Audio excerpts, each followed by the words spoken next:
Nous sommes avec François Graner, chercheur, membre de l'association Survie, qui dénonce les relations opaques entre la France et l'Afrique. Bonsoir. Bonsoir. Merci d'être avec nous. Alors, dans le communiqué de presse de Survie, il est indiqué, enfin, on parle d'un rapport édulcoré, alors même que Kigali, hier, se disait plutôt satisfaite. Pourquoi est-ce que vous êtes sur cette ligne-là ? Parce que le fait que la France a une responsabilité accablante, c'est exact et c'est bien connu depuis longtemps. Le rapport ne va pas du tout plus loin que la mission d'information parlementaire de 1998.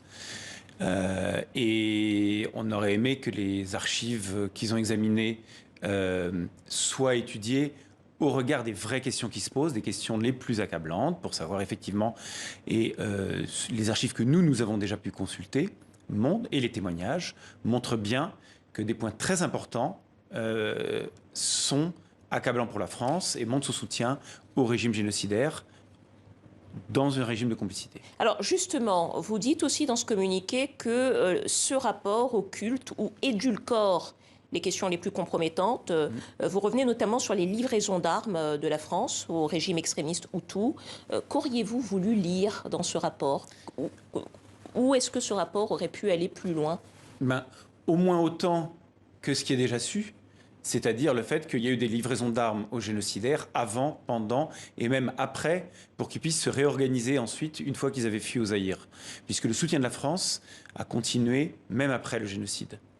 Donc on aurait aimé que les archives qu'ils ont examinées puissent documenter ça, au moins autant que ce qu'on sait déjà. Ce n'est pas la peine que le rapport revienne en arrière.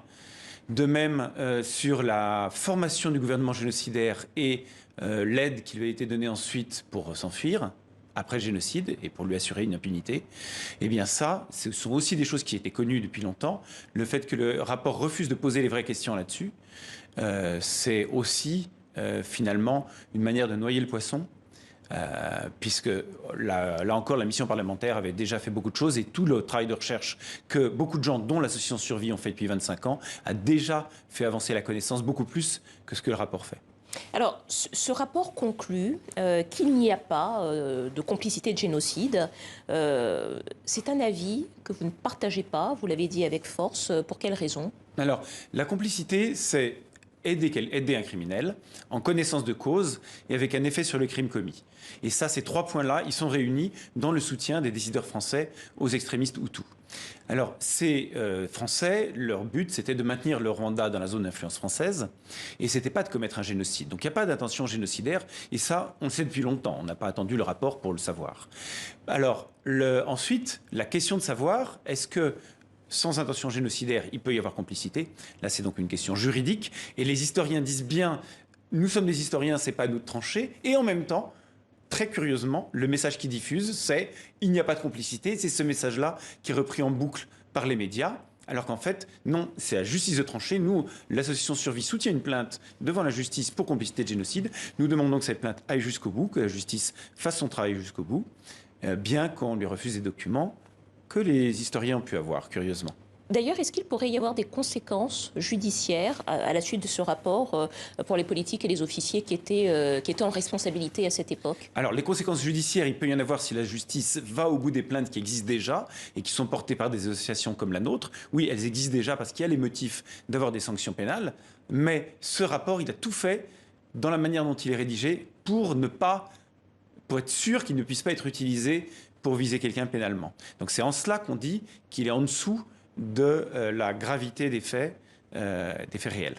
Peut-être une question à nouveau sur cette question de la complicité de génocide de la France. Est-ce que ce rapport clôture, referme cette question ou au fond elle pourra quand même toujours être explorée, abordée, défendue par des associations et par d'autres historiens ? Il ne le clôt pas du tout. D'abord parce que, comme je vous dis, il n'y a pas beaucoup de faits nouveaux par rapport à ce qu'on savait déjà, par rapport à ce qu'ont déjà trouvé les parlementaires et des gens comme nous qu'on a dans notre livre par exemple. Mais il reste des zones encore à chercher. Par exemple, quel a été le rôle des militaires et des mercenaires français dans des choses comme éventuellement, leur rôle éventuel dans l'attentat initial du 6 avril 1994 contre le président Habyarimana. Déclencheur du génocide. Qui a servi le déclencheur du coup d'État par les extrémistes Hutus qui ensuite ont pu déclencher le génocide des Tutsis. Mais aussi pendant le génocide, quel rôle ont-ils pu avoir dans la défense de Kigali pour permettre au gouvernement intérimaire de se maintenir au pouvoir pendant quelques mois. Peut-être une dernière question que j'ai envie de vous poser. Vous critiquez beaucoup ce rapport. Est-ce qu'à vos yeux, c'est un véritable travail d'historien, c'est un rapport d'historien, ou au fond, c'est un rapport qui a été écrit pour répondre à des enjeux politiques? C'est ce qu'on a un peu le sentiment que vous êtes en train de nous dire ce soir. Oui, il n'y a pas que des historiens dans cette commission, et du point de vue du travail historique, il y a un gros travail sur une partie des archives, effectivement. Il manquerait beaucoup plus il faudrait toutes les archives, il faudrait les témoignages, beaucoup plus de choses sur lesquelles nous avons déjà travaillé, et beaucoup de gens aussi. Donc ils sont en retrait de l'état de la recherche actuelle. Et par contre, ce qu'on voit très clairement, c'est qu'ils suivent mot à mot la ligne politique qui était souhaitée par le président Macron. Donc je vous laisse en tirer les conséquences que vous voulez. François Graner, chercheur, membre de l'association Survie, vous êtes aussi le co-auteur du livre L'État français, le génocide des Tutsis au Rwanda, livre paru aux éditions Agone. Merci à vous. Merci bien.